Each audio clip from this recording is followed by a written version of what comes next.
Hello, everybody. It's your girl, Miss Awaken again, and I want to talk about something I never thought I would talk about in my entire life, but I realized once it hit my spirit how important and how important it is for this day and age.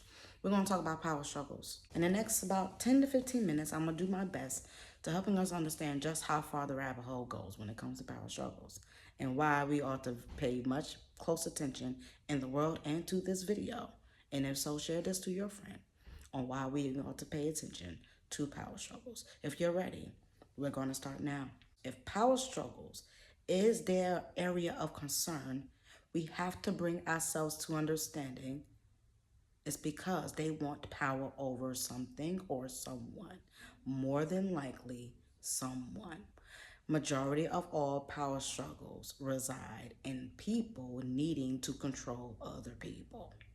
There was a woman and a man sitting down, enjoying each other's company, and the man leaned over to her and said, "Do you ever think that we will be able to give it a go, be together, have a good relationship? Have you ever considered that in your mind at any point while we were just being friends?" And the woman said, at some time, maybe a little bit here and there, things of that nature, but nothing to where I really wanted to pursue anything. I just thought about it. It became more of a fleeting thought. And so she gave him the same question: "What about you?" He says, "No, that would never work. We would never work. It would be too much of a power struggle." That woman looked at him, frozen, not only disappointed by the things that she said to him and already poured her heart to him, or how logically narcissistic he strategically gave his answer and simultaneously told on himself, on his intentions, where his heart and his mind really stands when it comes to relationships and particularly with women. She started to pay attention to every man she ever spoke to after that, realizing that these men had similar patterns. They all have this deep want of control over their women. If they don't feel like they're in control, they don't feel like that woman's worth anything. In fact, they will go through different desperate lengths to help that woman understand how unworthy she is, when really it's a reflection of that man's insecurity, his inability to be a man regardless of what woman he has or does not have. He put that energy and projected it onto that woman. Now that woman takes on that spirit and values her own merit of her own worth by the lips of a man that doesn't value his own worth. This is what you call a transmuting of energy. And most importantly, this is what you call inception. Inception is the planting of an idea in someone else's mind. The whole idea of a power struggle is because if I want control over you, it's because I don't have much control over me. So the best way I can keep control over me is if I get somebody else's energy to mingle with mine within or against my own proprietorship. That means if I can encroach into your territory of your stance, your position, your posture, your proprietary legal right to control you and only you, having the boundaries therein, you have every right to tell me, step back, stay back, don't come no closer than this, because this part I got. I don't want you getting past this portion of who I am, because that is an illegal access into my spirit, because I need my spirit for me. They may enjoy the fact that they too get a chance to dance, enjoy the labors of working to get into my energy, my spirit, my fortress, my dome of protection of my spirit and my soul. So if I give you access, if you give me access, We allow each other to encroach on each other's territory spiritually. Now we're sharing each other's spirits in such a way we don't know what part of our spirits is ours anymore because we playing in someone else's so much. Now we lose control. Now the only way we can ever get that feeding energy again is if we could get someone else's. Because usually people that think this way can't keep someone longer than a month or 2 months or 3 months, whatever. What I'm saying is they can't keep a lover. Okay? They're driven by their traumas and their triggers, and they screw up every relationship that they're in because they don't want to take responsibility. And the best way to make sure they stay undetected is if they cipher off of someone else's. But what we don't understand is when somebody ciphers off of our energy, when they encroach into the proprietary realm of our spirit, of our fortress, the dome that protects our souls and our spirits, now they get to snatch our souls and everything that comes with it. That's what makes us a scapegoat. That's what makes us someone's puppet or pet. That's what makes us someone's slave, okay? And that's what makes us give up our own power. You understand? That's where the power struggle resides more than we think. Because then when we realize we no longer have power, now we're trying to struggle to get back what's rightfully ours, even though we gave it up to someone that had no proprietary rights to. But what do? When you give somebody that's holding and homing the righteousness, the purity that you worked so hard to get, to have, to control, to have power over, and you give it up freely and liberally to someone that tricked you. Because that's not what the serpent did to Eve, right? And as women, it is mostly very important that we do this. Because if we don't do it, it doesn't matter if a man is around or not. Because once again, the serpent did that to Eve. Had Eve been next to Adam, the serpent probably would have never tried her. That's why the fall of the family starts by the fooling of the woman. But the foolery of the woman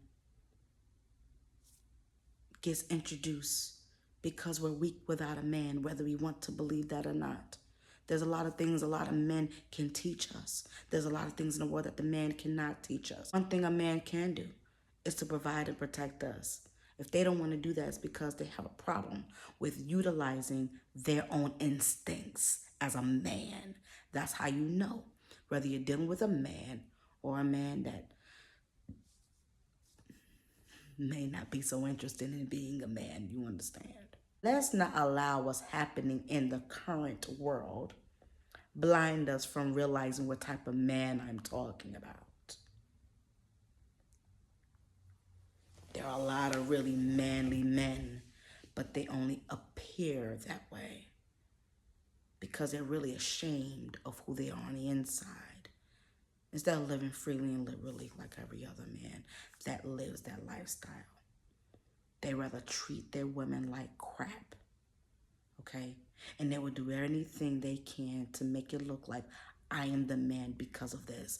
I am the man because of that.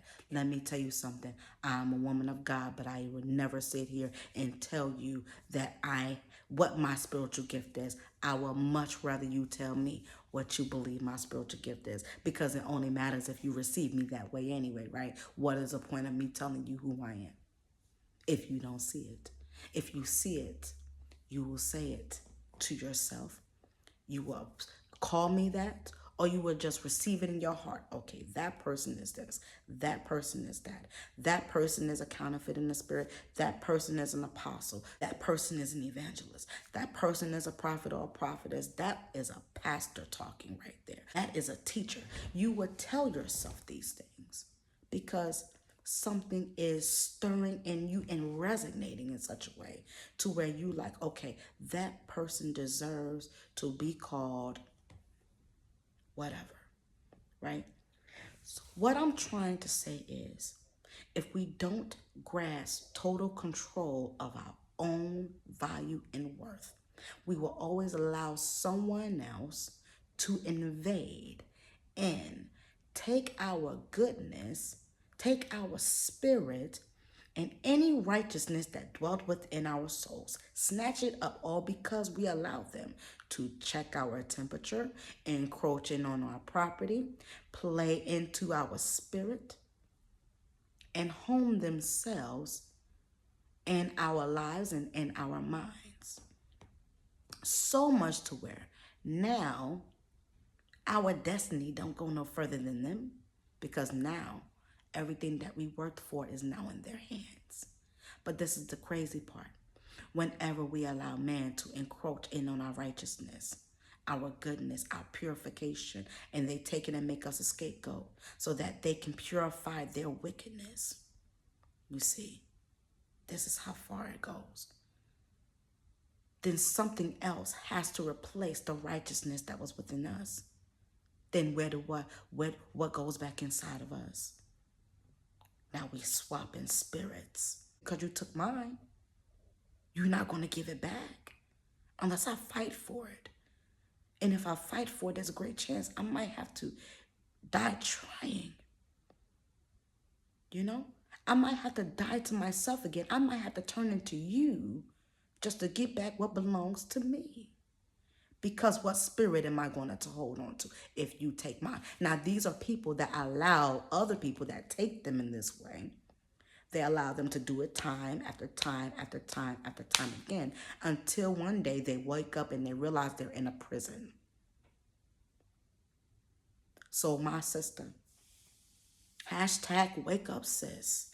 I'm telling you now, it is best that you pay attention to what man you let in your bed, what man you introduce to your child, what man you let ride in your car, what man you let drive your car. I don't care if he put gas in it. You understand? What man you entertain, whether on a phone call, at a dating site, at church, at a club, at the grocery store, at the gas station, at the supermarket. I don't care. You better pay attention when you see that serpent, okay? Because they're everywhere. And if you're not careful, you will know that there's a brother out there waiting for you to drop to your weakness, just so they can be able to play like a serpent, play in your energy, take your destiny, take your soul, be able to, and all through a power struggle. It's a reflection of his weakness and insecurity as a man, and how he will only feel like something more than that if he has control over you. Power struggle just means I can't have control over something I want control over. So if being with you is a power struggle, that means you are powerful beyond what they can tear apart. So I hope you can take that with you, and I hope that that helped you in some type of way. If you would like to message me, would like for me to give a part 2, or you would like to give me other content that you would like for me to share on my platform, you are welcome to email me at awaken4@gmail.com. It spells a.w.a.y.k.i.n.4 And once again, my name is Miss Awaken. If you don't remember the acronym, it's Ancestry, Worth, Acclimate, Yield. Kinship, I love you, and never judging. And as I always say, I hope that they bless you as much as pondering all of those things blesses me. I love every single one of you. God bless you, and God keep you.